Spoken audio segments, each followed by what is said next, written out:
This week on the Baseline Podcast, Josh and I are breaking down our country's pastime. Yes, baseball season is here. It's right around the corner. Spring training has started, which means we have to give you, well, our preseason top 10 players and pitchers of the year who we think is going to be at the end of the year the best players in the game. And we're also going to break down some other news around sports, but focusing on baseball because truly summer is around the corner. All that and so much more coming up on the Baseline Podcast. Hey everyone, welcome back to another episode of the Baseline Podcast. I'm Ben, that's Josh, and we are here alive and well. It's the end of February, which is, dude, wild to think about that we are 9 days from being in March, which it's crazy how fast this year's going already. Maybe it's because I'm in football, and so I'm just like always doing something with football. But yeah, it's been a very cold one. I know it's been cold back in Ohio as well. Josh, how are you doing? How are you feeling about just work and life and this winter weather that seems to not go away? Yeah. So yesterday was my first day off in 8 days, and then I'm working 6 of the next 7 starting today. So that's going to be fun, but also making seems like February just fly by for me too.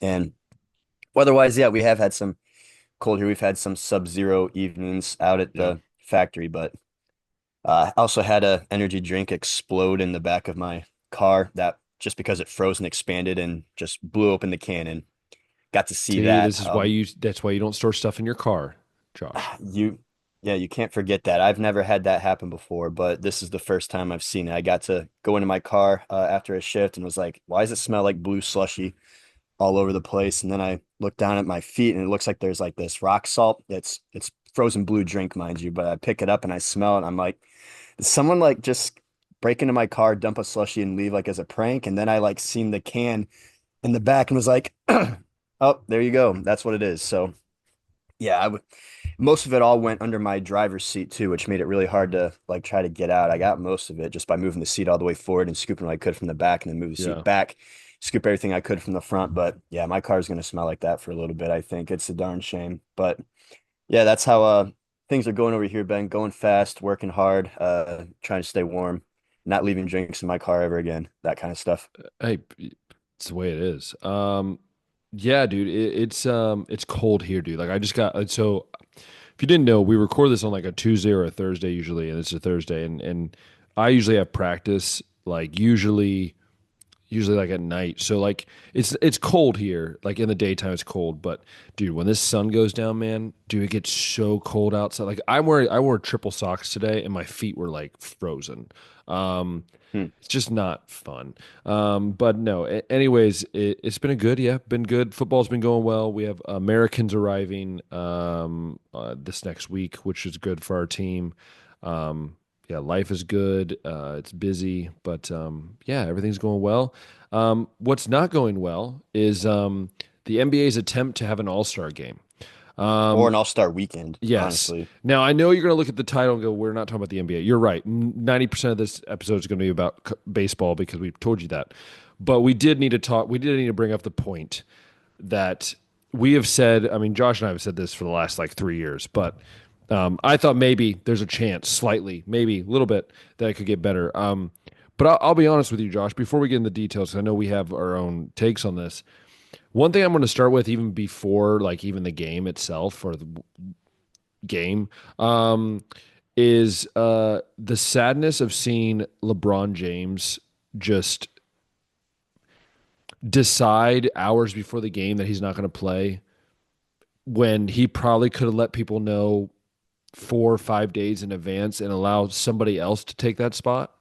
I think Crane Company brought not Crane Company. There's another podcaster that brought this up too, and I thought it was very interesting. Like, why did he wait until the game time of an All-Star game? Like, dude, you're 40. We get it. You can admit to it. Like, hey, I need a break, but allow someone else to get it. Like Sabonis, who didn't even get to the like, allow these guys to get a chance. But I don't know why it rubbed me the wrong way. I don't know if it's because I just feel like it's like he's trying to make it about him. Like he was even in the photo of his team with street clothes. Like he couldn't even put the jersey on. Like, is it just me, Josh? Maybe do you think I'm crazy or do I have a point No, here? I also thought a lot of that, like just the whole mentality difference between LeBron and Michael Jordan always gets brought up in the GOAT debate. And I think honestly the downfall of the NBA, you can credit a lot of that to LeBron leading the charge. Like you can go back to starting the super team movement with Miami, or starting the load management movement that has superstars not even wanting to play back-to-back games. You can fast forward all the way to uh, the 2020 Black Lives Matter and Hmm. leading the charge with kneeling down and pretending to read a book that he couldn't tell you anything about because he didn't actually. And then you go to the All-Star game and exactly, yeah, like he played his last regular season game before this. So it wasn't like he was nursing an injury and was a game time decision. Uh, and yeah, the All-Star game didn't suck because we didn't get to see like Sabonis or Norman Powell or somebody else play instead of him. It sucked because he probably knew he wasn't going to play, Made it about decided him. hours beforehand to announce that, and then went into the team photo, couldn't even be bothered to put the jersey on, like just making it all about him, all about the narcissist, and it would just, yeah, rubs me off the wrong way too. Don't like it. But do you think, Josh, too, like, do you think it's kind of like the same way with politics? I know we're not a politics show, but like, kind of like the way Trump and Elon Musk have come in. Do you feel like people are starting to wake up to the LeBron factor? Because I've started to realize that, like, even over here in Europe, like LeBron is like, he's a world famous guy, but like I've even heard people that don't really watch basketball, but they're like, it bothered them the wrong way when I was talking with him the other day.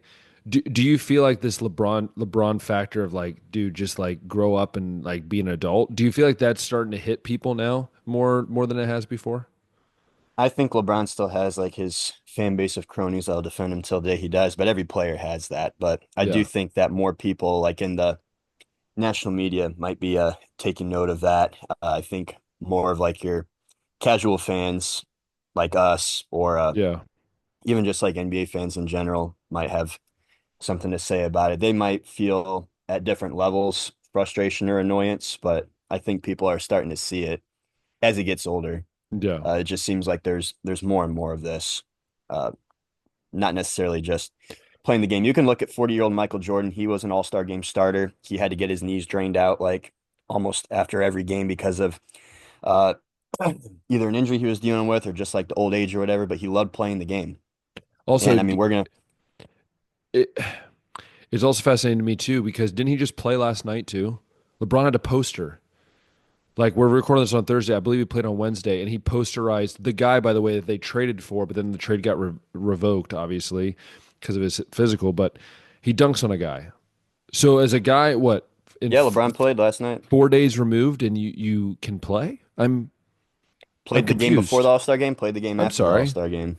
So like, and this is where like I hate when people come to me like, Ben, you're just a LeBron hater. I'm not a LeBron hater. For fact, fun fact, most of my life I thought LeBron was like the best basketball player ever. I was like, he's the guy I love watching. What got me was when he started to make everything about himself and politicized everything and made everything in this like politics game and made himself look a certain way. And so yeah, it is frustrating. But I think beyond that, I think we really wanted to talk about was the All Star game itself. And look, I don't understand this NBA mentality, and even the MLB is becoming this as well. Like where we have to change everything because this new age fan won't like it. Well, I'm afraid to tell you, NBA, the new age fan are the ones that are making fun of you on all of the social media. So I I don't get what's wrong with doing the old way of saying, you know what, you're going to play East versus West. We're going to play the game.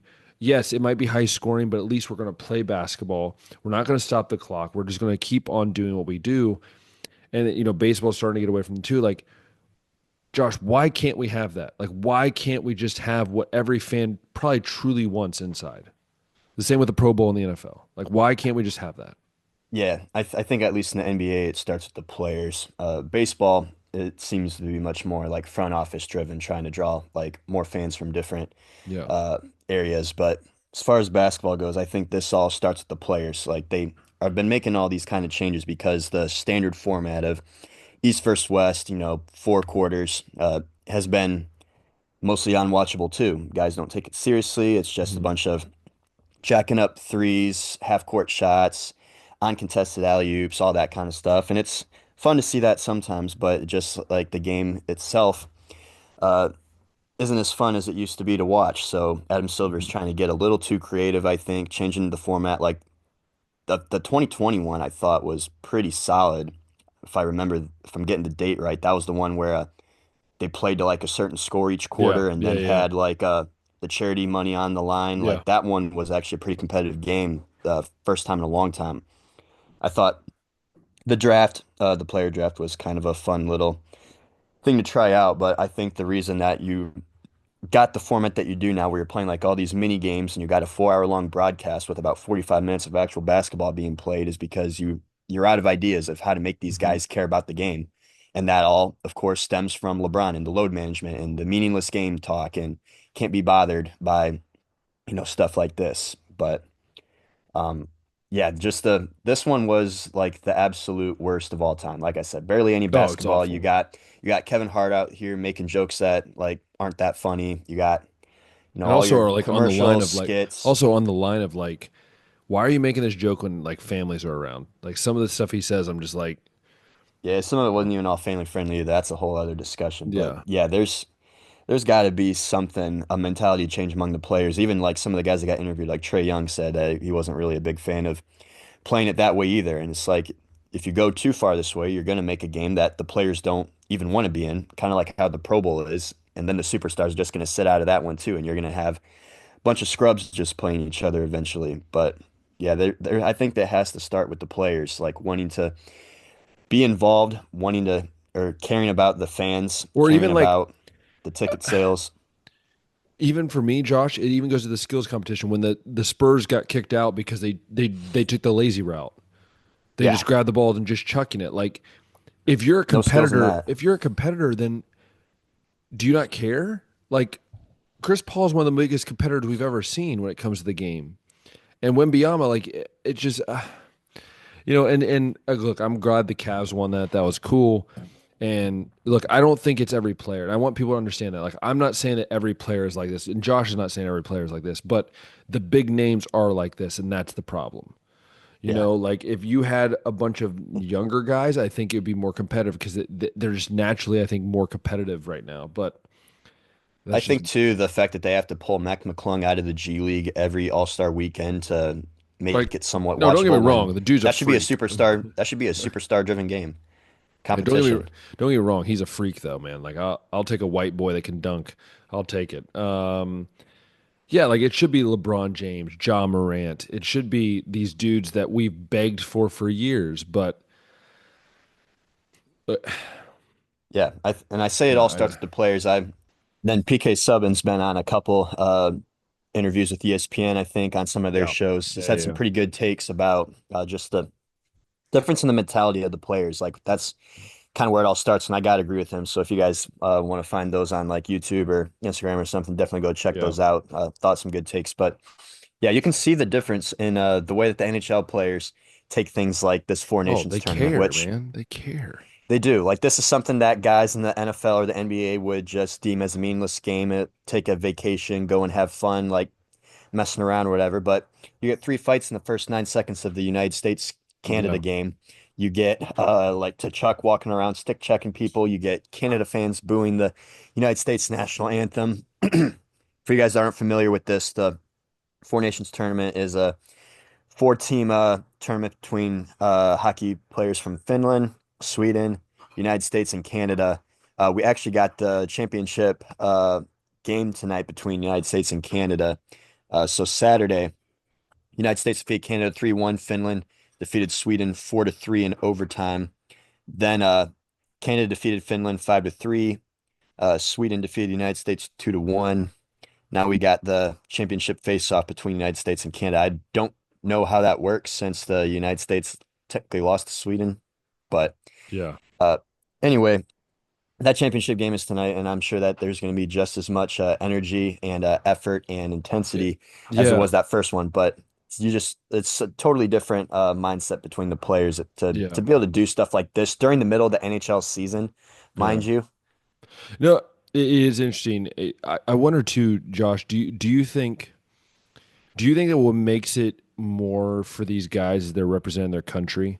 Do you feel like if the NBA said, "Hey, we're going to do like, you know, represent your country in a sense." I know it's a little harder in certain sports because there's not as many, but I've always felt like baseball, like that's the thing you could do in baseball. Like Obviously you could do Europe versus the US or maybe South America and Europe, whatever it might be.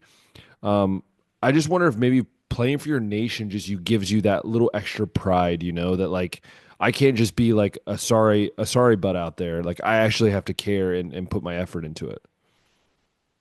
Yeah, somebody, I don't know if it was just a random person on Twitter or one of the national media members threw out the idea of a United States versus World All-Star Game format. But That we would got be, the FIBA tournament, we got the yeah. Olympics, But no one and sometimes, participates. yeah, sometimes we don't get anybody. This last Olympic Games that we did have, I think LeBron, Curry, and Durant all go out, but that was the first time that like a lot of guys of that caliber went out in a while. Yeah. Like, and then outside the Olympics, like just the regular FIBA format, like again, not a lot of guys end up going out to do that, but I do think adding the extra layer of playing for your country does do something because we see it in the World Baseball Classic too. Oh yeah. A lot of guys go out, a lot of big names go out for that and play hard, give it their all in that as well. Yeah. I mean, like, yeah. So it's one of those things. And look, I think there's certain things that, like we just miss from our childhood too. And I think we grew up in a different era where, things mattered, I think, a little bit more when it came to those stuff. Like even I remember MLB All-Star games. That was something that like I was looking forward to in July. Like I didn't have school, but I remember I always have baseball practice, but I always wanted to come home with my dad and watch the All-Star game and the home run derby. Like the guys that I watched in the season, it wasn't just random guys they pulled off of rosters that could hit the ball. Like, right? Like, and it was the same with the All-Star game. Like I loved seeing the different jerseys and like it was just fun for me. And I feel like all these major sports, maybe outside of hockey, I feel like we're just losing that authenticity that people want. And people want a get away from the political things of everything going on and the way that, these people are running their businesses, right? Like they want it just to be fun and natural. And I think that's what we're missing, man. We're missing that. Yeah, totally different mentality going into the game from like the 90s to what we got in the 2020s now, 30-year difference right there, like a whole generation and a half, if you will, of players and mentalities and corporatization of sports and all that, I'm sure is all playing a factor in there. And I think the baseball All-Star game is still fun, but we just don't have like your Mark McGuire, Sammy Sosa, Ken Griffey Jr.'s competing in the home run derby all the time. No. We got a few stars that'll go into it, but not necessarily like your mashers. So maybe that'll change one day, but I think that's a good Yeah. segue into our main discussions today, which is a lot baseball focused stuff. We're gonna go ahead and give us some preseason rankings for the Yeah. players. We do have position players reporting. Trying to think of everything that's changed since the last time we talked. Alex Bregman has signed with the Yes. Yeah. Boston Red Yes. Sox, and I And guess now there's a there's scandal. There's a scandal between a guy who's committed the most errors at third base in the last 8 years and that guy who's won a Gold Glove. I think if I'm a manager, it's a pretty easy decision. yeah, It's Devers whatever. and doesn't want to give up third base, doesn't want to DH. Bregman seems to be much more open to switching over to second base, but we'll see if anything comes out. I'm sure once the season starts, we'll probably forget about all that unless Devers is still at third and making errors, then we'll remember all that. Oh But yeah. yeah, so position players are reported Hmm. or reporting now. And last year we went ahead and ranked our top 10 players in the league. This year we're also going to do pitchers since it seems like it's kind of hard to integrate pitchers in when they're only going every 5 days, and hitters always seem to get a lot more benefit of the doubt. But MLB Network does their top 100. So we're not going to go through and do 100 because that's like too hard and boring, too long to do. But Very boring. yeah, but we got 10 position players and 10 pitchers that we're going to go ahead and rank. I'm curious how many of the same guys Ben and I have in the top 10. I know our order is going to be different, but just how many of like maybe the same guys and we just differ on where they go in the order. But Yeah. Yeah. Yeah. I don't know about you, Ben. I know you made a lot of changes. You said I'm going to go ahead and name the first five that just missed the cut for me. Okay. Okay. Yeah. Yeah. So outside of the top 10 looking in, I have Vladimir Guerrero Jr. at 11. This is a guy that's been like almost a Triple Crown winner, if not the Triple Crown. Fell off a little bit and then seemed to like find his swing again next year or last year. Really high up in the slug, really solid in the runs driven in category. Could be having a really big season since he's in a contract year. Toronto failed to sign him to an extension, so he's going to be playing for a lot of money, especially after seeing Juan Soto. Oh yeah. But yeah, just misses the cut for me at 11. Bryce Harper, big household name, super clutch in the postseason. Just last year, the numbers just weren't where they normally were at, and there were some guys that I thought have been performing a little bit better than him, but still a dangerous player, which is why I would have him at 12. Ronald Acuna's coming back. That was a guy that we ranked number one before he had his like season-ending injury, and I hate leaving him out of the top 10 just because of that. But the injuries and those concerns about how much he's going to be able to bounce back to his normal self do still stick with me in my head. But by all means, could still be a top 10 talent in the league. We'll find Yeah. out. Fernando Tatis, stud. Glad we got him back from that illegal substance suspension where it was trying to get rid of his ringworm, but came back, played solid in the postseason. Really solid five-tool guy all around, I feel like. And then Corey Seager at 15, another clutch performer, but a lot of those Texas Rangers just like struggled last year, and I would expect him to bounce back this year, but also was really solid in the slugging percentage category and some of the power metrics last year, despite some of his stuff like batting average and things going down. But I don't know if you want to throw some guys that just missed the cut for you. No, I won't go as many, but I just a few guys that kind of missed it for me. I'm trying to find my list keeps getting lost in all my stuff that I have. Oh yeah, so Ellie De La Cruz, I have him kind of like at the 15 mark. Again, I'm not going to go through all the guys that missed, but look, I think Ellie's one of those guys that maybe if you come talk to me in August or September, I think you agree with this that he could be the guy that would be in the top 10, right? Like I think he's got that potential. But like, if we did potential, I think he'd be obviously top 10. So he just missed it for me. Ketel Marte from the D-backs. He's just such an interesting player to me. Like you know what I mean? Like I just there's part of me that's like, yes, he's a top 10 player, and there's other part of me I'm just like, not vibing, man. Just what is that the kids saying it these days? Not vibing, but yeah. So I think Ketel Marte just like he's a very consistent player. Like I think he's one of those guys that if you're building a team, you build your team around him, right? But I don't not around him, but maybe with him. And so he's a guy. Corey Seager, another guy that I think for me just falls right out. I mean, Corey Seager just seems like I don't know. Is it me or does it feel like every other year he's got a good year? Like I feel like he has a good year and then he just kind of falls Yeah, off a it's little like bit. it's like the health thing, and that's why Yeah, last year when we ranked him, I didn't have him as high as what I probably could have had because I just like I yeah. don't know what his health status is going to be like. Because like he went from stealing bases early in his career, like he doesn't even steal bases anymore. Like he's kind of just a hitter and that's it, right? And then also just on the outside would be Kyle Tucker. Very close to putting Kyle Tucker in. Like I think him going to Yeah. the Cubs is the best thing for him, dude. Playing at Wrigley, dude, with the way he swings the bat, I think it's just going to be a great fit for him. A great pickup by the Cubs, and also the Astros just losing players left and right. It's just hilarious to me. Um, Hmm. and Bregman's also one of those guys that I debated a lot because I think Bregman, when he's at his best, is a really good player on both sides, defensively and the same thing, But I think he's just new system. Is he going to play third base? Right, that whole discussion. It'd be interesting to see. But no, number. Should we start? Should we just go start at 10 and Let's go at go our 10. way Let's go through? at 10 and Yeah. work up. Yeah. 10 for me. This one was a tricky one for me a little bit.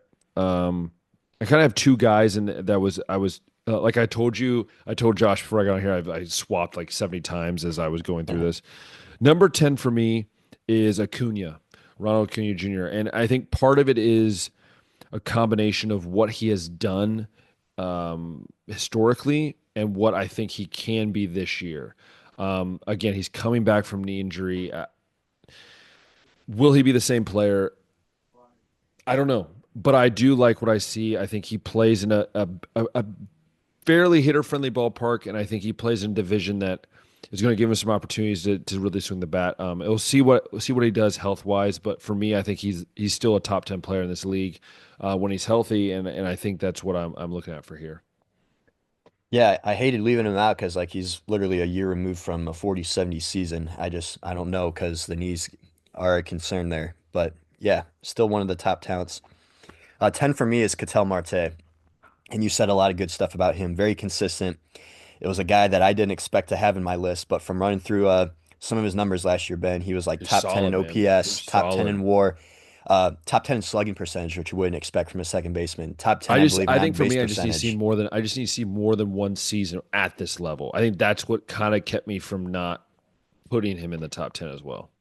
It's That's what definitely I thought. been more of like a coming up, but I think I guess I'm okay with having him here because I don't expect it to go away. I've been seeing him play up to this level with since he's been with the Diamondbacks, Mhm. and I wouldn't expect it to go away. Being 31 years old, still relatively young, still has I think a few more solid years ahead of him. But yeah, Cattell was a guy that I didn't expect to have here, but Yeah. after running through everything, looking at some of these guys, I was just like, man, is Bryce Harper mostly just a name in my head? Like still a really good player, but I mean the Yeah. numbers I'm looking, it's like I would have expected Cattell's numbers to be what Bryce put up last year. So Yeah.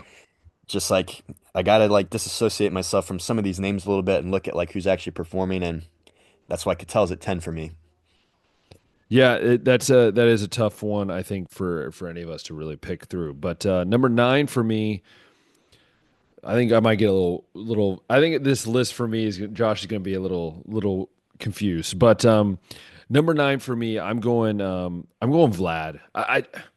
Dude, the dude just surprises me every year. Like I feel like Vlad Guerrero just like we think like I think he had like one downish year. I think it was in 22. Was it 22 or 23? It was not this season. We just had Yeah. it the year before, yeah. Like it just was like a weird year. We both were confused. We're like, Yeah. And even what's the first half of happening? last year, it was like, Yeah. man, But then when I look back and I tried to look at what he did from like July onward, the yeah. dude was the best bat in baseball. Like it wasn't even really close. And I think now with him, like you said, in a contract year, which again, the Blue Jays are so stupid. Like, dude, They lock paid a him. lot of money Hey, to other free dude, agents just I don't this care, dude. offseason. Just pay what he needs, man. Um, Yeah, so I think Vlad Guerrero, I think he's going to be a guy that you could see hit, 40 to 50 bombs and do some damage, I think, as well with the bat. So for me, I'm going to go put Vlad at 9, and I might get flashback for that, but that's fine. I don't think you will get that much because I really wanted to stick Vlad in there too. It's just kind of like in my head, like, okay, we saw Vlad like push for a triple crown. We saw him fall off. We saw him have Mhm. a average first half last year, a really hot second half last year. So there was a little bit of like, which Vlad Guerrero are we going to see? But I Yeah, would lean towards like the masher that we've seen, the superstar that he is, especially being in a contract year. But yeah, yeah. that's why he's just like outside at 11 for me. 9. And my list is Freddie Freeman, Mr. Consistent. Oh, You can dude, count always on him consistent, to, man. yeah, yeah. We saw it in the World Series last year, playing injured, hitting the home runs, coming up clutch in those moments. Like that's why you go out and get a guy like Freddie Freeman. Usually Yeah, not the big power bat that we saw him in the World Series or in that postseason, but yeah. super consistent hitter. You can count on him to get doubles, play a solid first base, and he's been doing it for such a long time. I wasn't going to leave him out of my top 10 yet this year, but. Yeah, Freddie at 9 for me. Um, it was so hard to keep Bryce Harper off this list. I wanted to put him at like at this 8 spot. I really did. But with Bryce, one, his health concerns the crap out of me. Like I'm just always worried that guy's going to miss time. Um, and I think also too, like defensively, like he is truly now, I think just a first baseman. And First baseman, yeah. I struggle with a guy who's not. I think Gold Glove. I think he's not at the level of a Freddie Freeman of some of these other guys that are just they pickpocket stuff, right? So that's kind of why I left him off. But 8 for me is maybe a surprise. Maybe a surprise to Josh. This might be a little bit of a surprise. Gunnar Henderson for me is at 8, and Hmm. I don't know if many people would put him in the top 10. I'm putting him here because look, I am a huge fan of Ellie De La Cruz, and and Josh knows this because I talk about him all the time. But the thing about Ellie is that yes, Ellie stole a lot of bases, he hit a lot of home runs, but that was about all he did. Right? He really struggled hitting curveballs. He struggled hitting against lefties. Um, Defensive wise, he was kind of all just up in the air. But you look at what Gunnar Henderson did. He had almost a 900 OPS. He had 37 home runs. He had 21 steals. He had a 9.2 WAR, batting WAR. Like he's only what 22, 23 years old. Like he's still super young, and I love watching him play, man. He's just him and Ellie De Cruz are the future, obviously, of the sport. But for me, I just think Gunnar Henderson is a top 10 player right now. And I think Ellie will be there one day, but I think right now Gunnar Henderson is. I expect Gunner to be in this list in a few years. Pretty consistent household name. But yeah, that was a guy that MLB Network threw at 10, and I was just kind of like, I don't know yet because like it's the one season, but we'll see. I mean, still young, still a lot of time to be able I to mean, build heck, off that and show You could consistency. put Kentel Marte in there with one season too.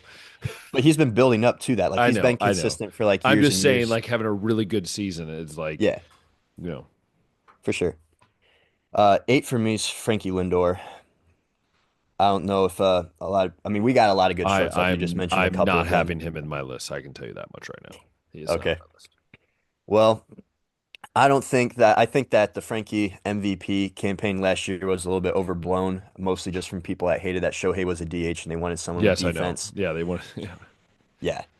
Lindor's hitting isn't like what it used to be in Cleveland, although it did like bounce back a little bit last year. You can't deny the glove. oh WAR, no, I still don't understand how that stat works all the way, but it's so he always confusing. does very well in that.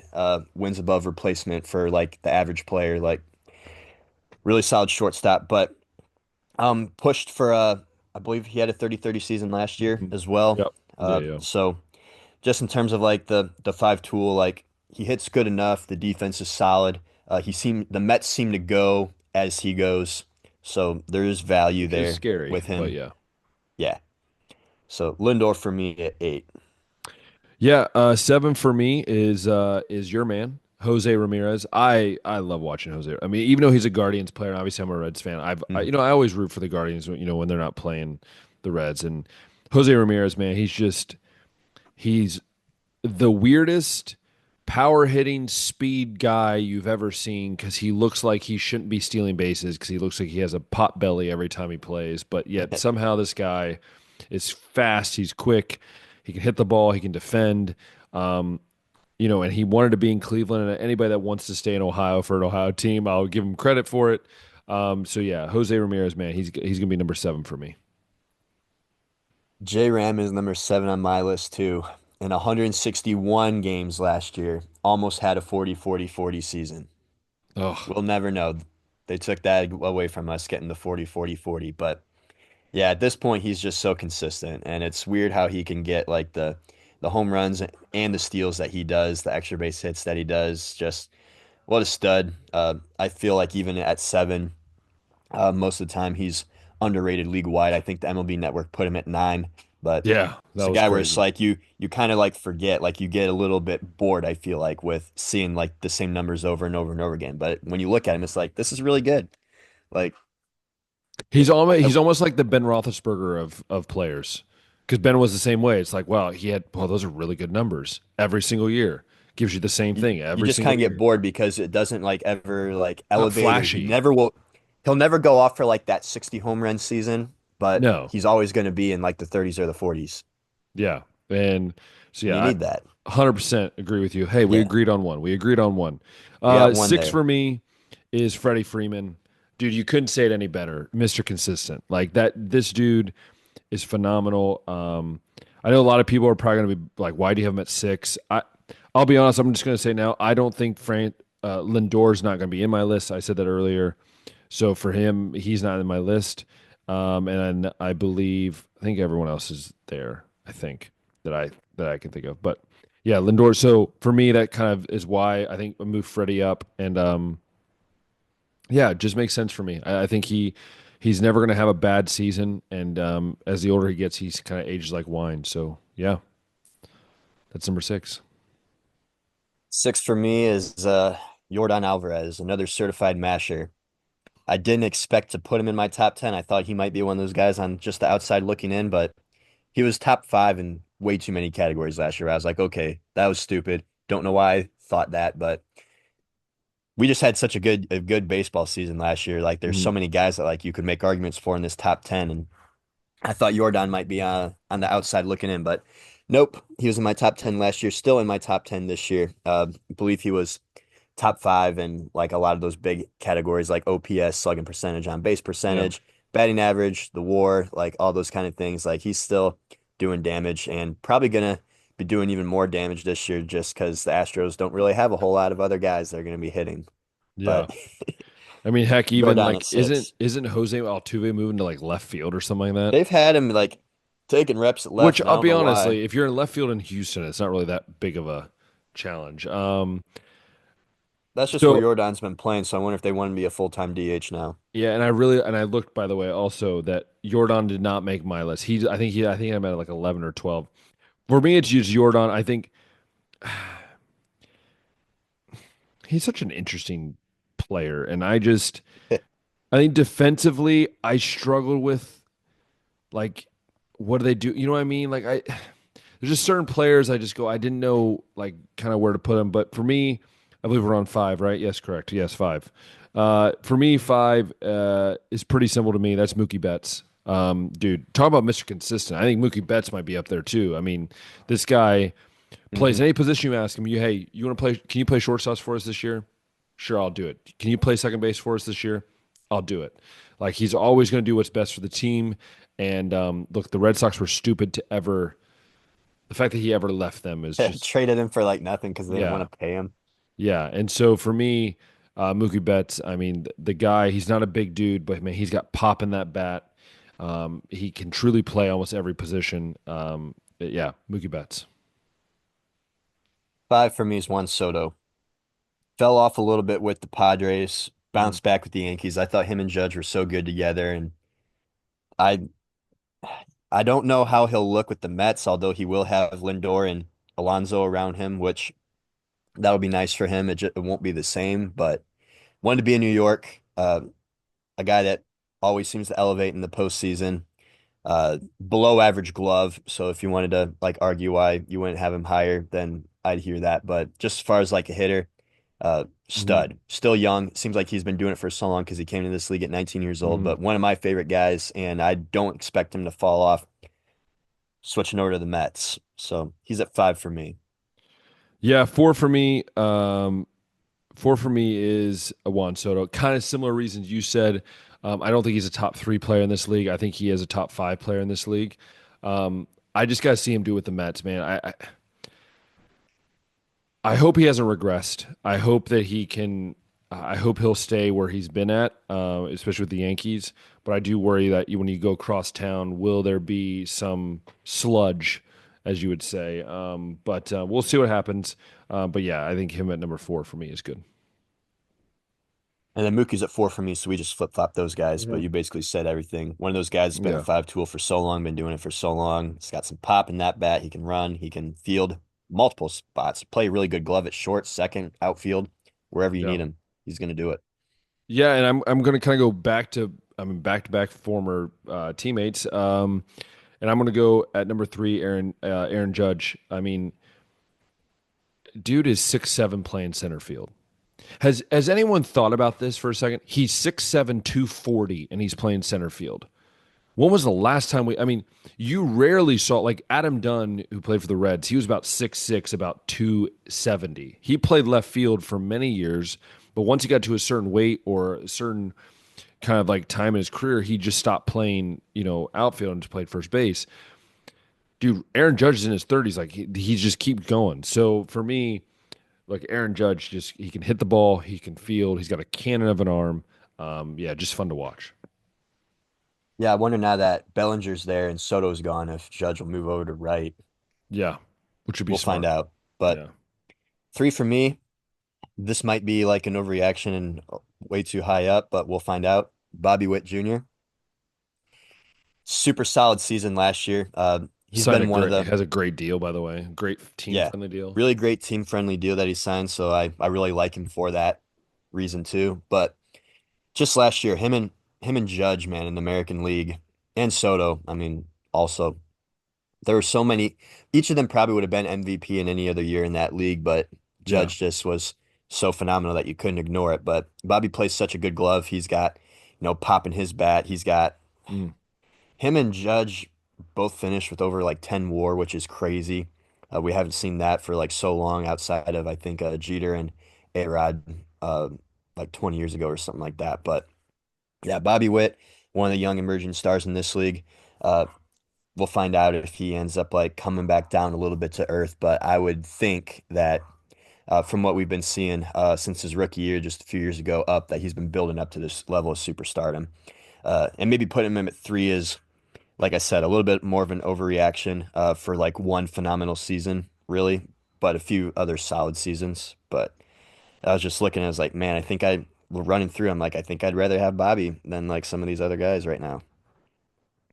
Yeah, I mean, look, he's been I mean, he's been great, and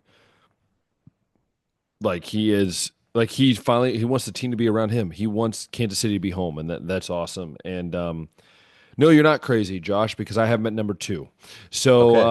for me, like I think he is the future as well. I know a lot of people are talking about Skeens and Henderson and De La Cruz, but I think you can also throw Bywood Jr. because he's not that much older, and I think you can put him in there as well for the future. And so yeah, there's not much to say. You kind of said it all.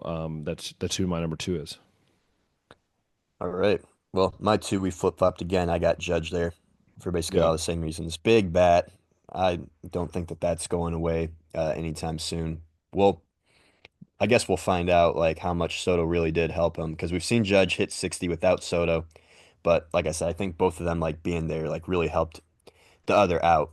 yeah, But yeah, Judge still one of the scary hitters, even if he's only going for like 40 homers and 100 some RBIs. Still a guy that I'd love to have on my team. mm, yeah. And number one. I think we Uh, got the same I dude. think I think we could put him into the pitching top 10, but for sure number one as a hitter, and that would be Shohei Shohei Ohtani, Ohtani. baby. So, Last year I had him at three. I didn't know if like we could put him at one or any higher than that just because he was only going to be hitting last year. And even if he only hits this year, I'm ready to say it. The oh yeah, 50-50 man himself, yeah. So I'll for do it. me, yeah. So he's probably he's number one easily for me. So yeah, that's the batters, Josh. That's the Yeah, batters. that is the batters. So pitching now, this was a tricky one for me too. I'll throw out a few guys that missed the cut for me.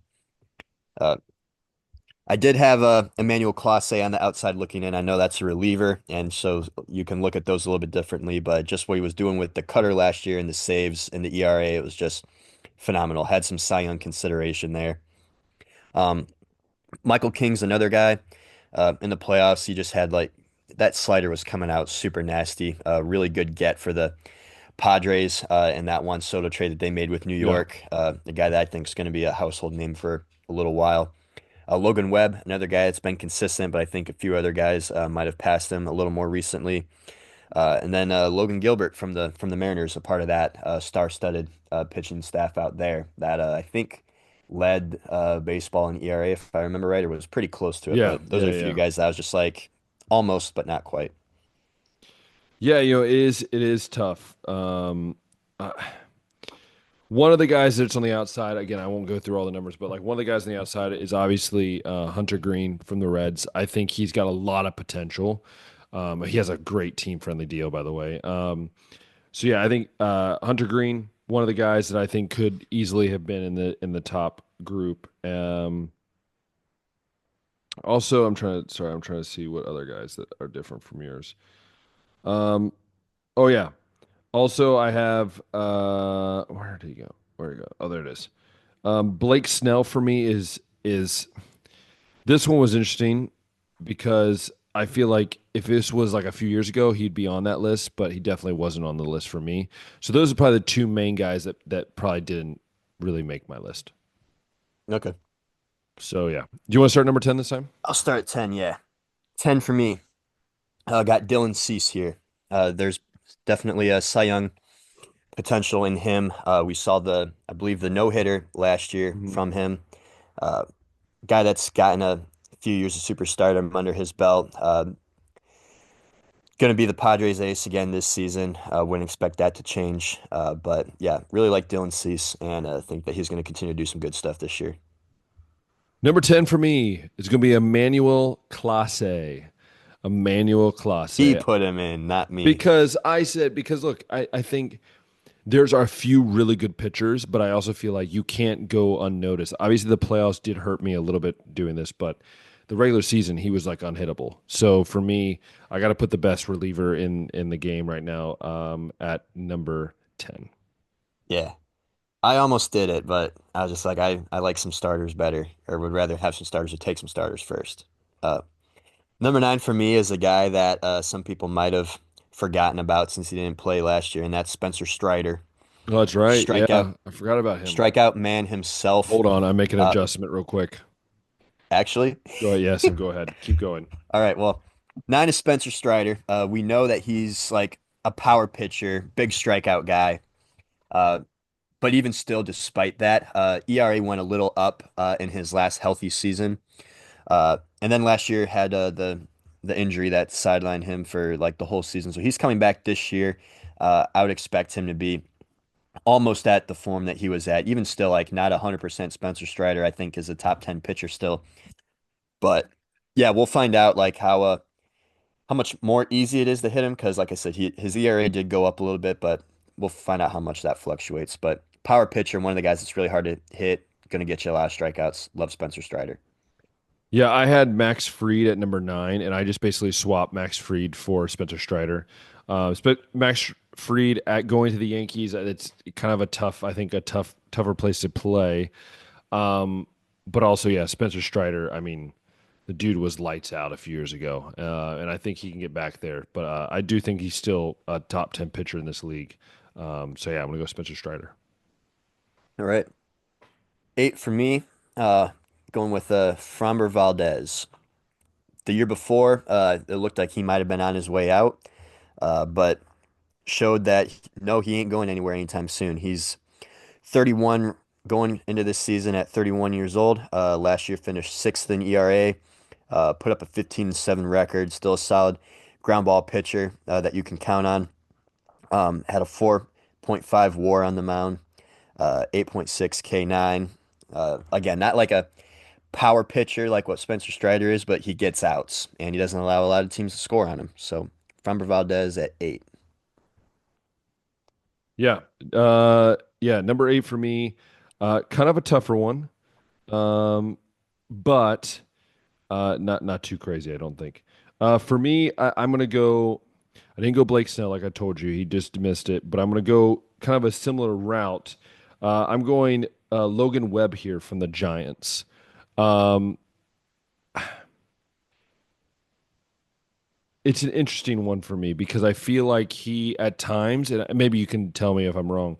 I think at times he looks really good for the Giants. Again, kind of one I could have flipped around, but I think for me, he's kind of a solid pick right now, and we'll see if maybe I'm wrong, and maybe some of these other guys are better. But for me, I've liked what I've seen out of the Giants, and again, it's the Giants, so it's not the best place to play, but hey, you can get only what you get. So yeah, Yeah, the Giants seem to have a handful of decent starting pitchers all the time.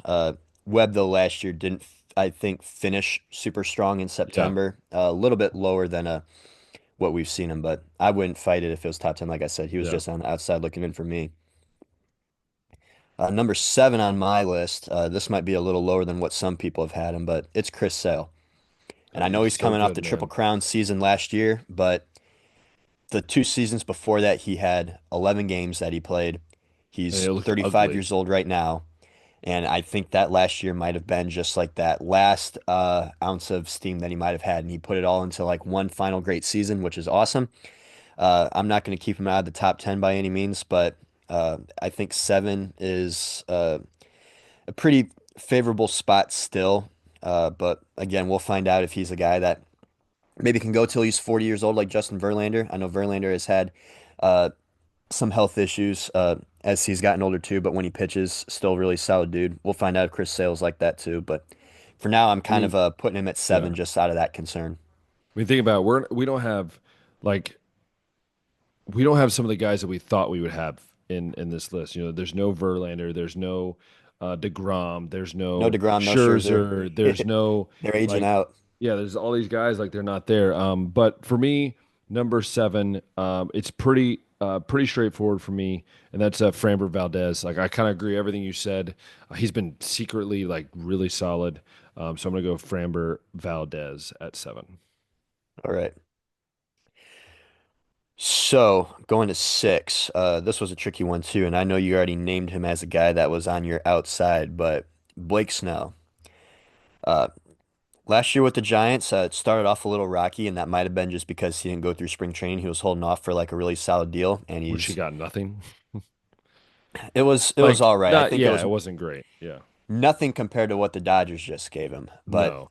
the Giants, I think, gave him a little bit more than like what we thought he might. It still wasn't what he was hoping for, but it's still a little higher than what I thought, given like how long into the season it was going. Yeah. But Blake's concerns have always been like the pitch count, right? Like, can he get you past the sixth inning? And Hmm. he threw like the no hitter last year, and then was like, "What are they going to say now?" And it's like, so you've gone 9 innings one time in your career. That doesn't mean that like I can count on Yeah. it all the time, but pitchers seem to be trending away from like going, 7, 8, or 9 anyways anymore.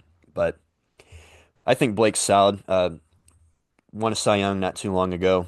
Uh, this Dodgers rotation is deep, and I expect that he's going to be the leader of it as long as he's healthy. So Blake at six. Yeah. Six for me is I'm gonna go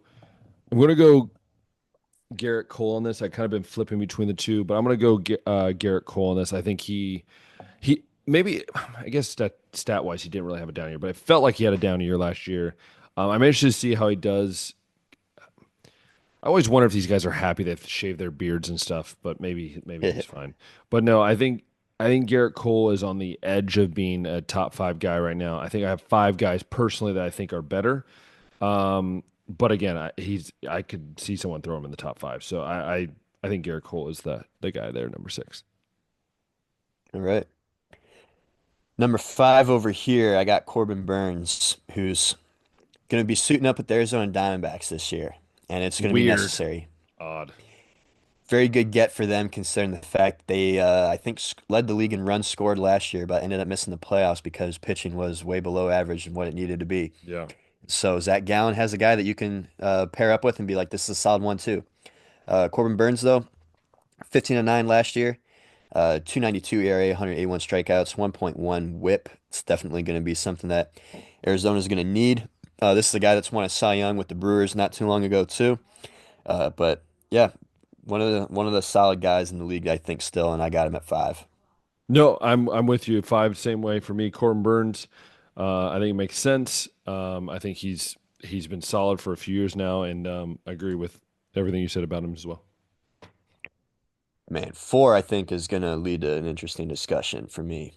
Uh, I know a lot of people got this guy higher, and there's definitely an argument for it, but Paul Skeens been at four. Yeah, A guy that started the All-Star game last year, won the Rookie of the Year, had like all the efficiency stats, like the K9, the ERA was solid. yeah. Took a few no-hitters into like the sixth or seventh and got pulled because of pitch count, which I hate. I hate that when that happens, And even yet, though and it's yet, like out of his Nolan control. Ryan, Nolan Ryan pitched how many games in his career? So many games, so many innings, so many pitches. It's just like a totally different game now. But when you see all the injuries that some of these guys get, like even Strider getting one as young as he is, I understand it. Stop I throwing just don't like it. curveballs. That's the problem. Everyone's freaking throwing curveballs when they're 11 years old. A lot of Makes you two curveball, pitchers. a lot of effort. They're figuring like if we Yeah, can throw 100 miles an hour for 6 innings, that's better than throwing like 95 for 9 innings. I don't know, but yeah, anyway, Paul Skeens at four, and I think a lot of people would have him top three, if not top two. I guess one thing is just like, can I count on him to go deep? One, two, that's one season. Is there going yeah, to be enough film on him to figure it out? And I mean, good luck trying to hit 100 miles an hour. It's hard to do yeah. still, but it's just like, okay, how much better can Paul get? We'll Mm. find out. But right now, I'm putting him at four because there's a few guys ahead of him that I feel a little bit better about. Yeah, for me, I'm gonna put at number four. I'm putting Chris Sale. Again, he's in my top five. I just think after last year, it's really hard for me to put him low. And yes, I know he's older. Yes, I know that. But for me, I just think he's at the top of his game, and you might as well just keep riding it until it doesn't work. All right. Three, Garrett Cole, and that's probably high and maybe a little bit too much name association there. But I think that at his best, he could be top two. I just think there's some things where it's like you just see his demeanor on the mound, and it's like he doesn't care that he's just getting Yeah. pounded for 6 runs in 2 innings or something like that. Intentionally walks some guys that like he shouldn't be scared of. It's just like you're Garrett Cole. This is like, yeah, one of those guys that should, I think, be higher than what he is, but because of like some of those things, and I mean numbers wise, still a really solid season. But he's also 35, and he might be due for maybe falling off eventually. But for now, I got him at 3. But who knows? Maybe by the end of the year, you could definitely flip him and schemes around. Yeah, I agree with you on that. Um, this is where I get probably contentious. Three for me is Paul Skeens. Look, in the short time he was there, he was unhittable. Like honestly, he was very unhittable. There's only a few hits that I think were like true contact hits, right? That just looked great off the bat. I think he's pitching great. He pitches hard. He can pitch with finesse. So Um, good. he's playing with a team that, if they're smart, they do the Ronald Acuna and they just, they sign him to a decent contract. But I feel like now he's not going to want to sign it. But yeah, for me, Paul Skeens top three pitcher in the league, and he's barely even started. So yeah, Yeah, I'm just hesitant to crown him already, yeah, but he very well could be that guy. So 2 for me is a guy that I think has proven to be one of the best big game pitchers in the league. That's Zach Wheeler. Even at mm, 34 years old, this is a guy that is coming off a season where he was third in wins, third in ERA, third in strikeouts, third in WHIP, which is like absolutely insane to do when you're 33 years old. He's going into his or 34, excuse me. He'll be turning 35 in the middle of this season. But another one of those guys, Ben, where it's like he's been doing it for a while in Philly, like household name. He's had one season where he's had an ERA over 3 with these guys. Um, just a guy that you can count on in the playoffs. If I got a must-win game, I think Zach is the guy that I might take, honestly. And for that reason, I probably should have him at 1, but I got a guy that I like a little bit better right now. no, I'm with you. Zach Wheeler for me is number two. I think it's a big difference between two and three. I think of this whole list. I think one and two are obviously much farther ahead. Um, yeah, he seems to be in the big moments and make them, and he takes the best he can in the hardest moments. And he does what he can do. And so for me, it makes sense to put him at number two. Hmm. Well, I think we got the same one then. Yeah, That would be Mr. Tarek Tarek Skubal. Skubal. Yes, Tarek Skubal.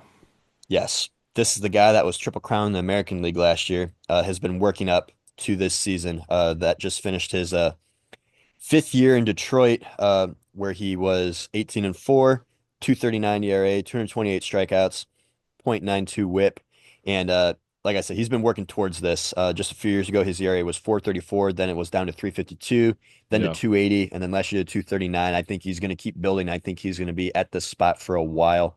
A guy that can go and get your strikeouts too. Like I said, 228, that's a big jump from what we've seen from Yeah. some of his last few seasons. So I wonder how much we'll continue to see that. But I think that just goes to show like some of the work that he's done on some of his like breaking stuff. Was really hard for to hit in the postseason last year until Cleveland was finally able to get him in that one game that they ended up losing 7-3. Detroit did. But yeah, a guy that I think is going to be here for a little while. Yeah. You said everything I wanted to say about him because I like the guy. He's solid and yeah, it's a good choice there at number one. Yeah. Shoot, man, I know that we're going to make a lot of people angry in the comments about some of those. I'm here Put for it. down put down well, put down in your comments who you think. What should we change? What didn't I we would love to see change? it. Yeah. Because Listen, there's, we can listen to your opinion, but this is ultimately a dictatorship, a co-dictatorship. So yeah, you think what you want. yeah, But yeah, it's a solid start, I think, for us. And speaking of lists, obviously, here after the NFL Combine, which will be happening, we will have our first next mock week, I think. draft. Yeah, so Yeah. we'll have our first mock draft after that. So you'll be able to hear our thoughts. So please just know that that's coming. March Madness is coming around the corner. We will for sure be filling out brackets and talking about it because that's like literally it's been a joy every time we do it. So those kind of things will be obviously happening. But yeah, it's a fun time. We really do enjoy it. But yeah, in the comments below, put us your top 10 of each, and or just message us as well. Like give us your thoughts. Maybe we're wrong. Maybe we have someone too high or too low. Just let us know. But other than that, the only other announcement obviously is that Wembanyama, we didn't say this during the NBA set, but we heard Wembanyama is going to be out for the season because of blood clots, I think, because he's 7 foot freaking 4 and is a giant. So prayers to him. We also didn't say this, I think, a few weeks ago when it happened, but prayers to the Cedarville family. Obviously, losing a student to that plane crash that happened in D.C. Is a tough tragedy.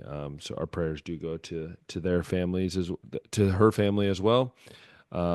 Yeah, just always a tough time. But hopefully we brightened your day. Josh brightened your day with his shirt and his big smile. And I brightened your day by I don't know what. Anyways, hope you have an amazing time this weekend. If you've loved watching us on YouTube, go ahead and click that thumbs up button, hit the notification bell, hit that like button, hit the notification bell, hit that subscribe button. There we go. I said all three that time. Go ahead and do that for us. That allows us to keep on making these and pushing them out. And it really just is, it's fun to hear people's comments and rip on me. Usually that's how it goes. But also just, yeah, it's a great time to be a part of this community. And then also, if you love listening on Apple Podcasts or Spotify, go ahead and give us a rating and then share it with your friends and family. Any final thoughts, Josh, before we sign off today? Final thoughts. No, I think we nailed it. We did nailed it nail the it. first try. We did. It was obviously the first try. No one knows about any of the craziness that went on behind the scenes because perfection, people, perfection. Anyways, I hope you guys have an amazing break. I have a 3-day weekend, so suck it to all of you guys. And hope you guys have a great time with family, friends. Maybe you're going to go out or maybe you're staying in. Hey, either way, have a good time. Hopefully you can watch some sports, some basketball, maybe some spring training as it's slowly starting to get going here and all of that. And until next time, we'll see ya.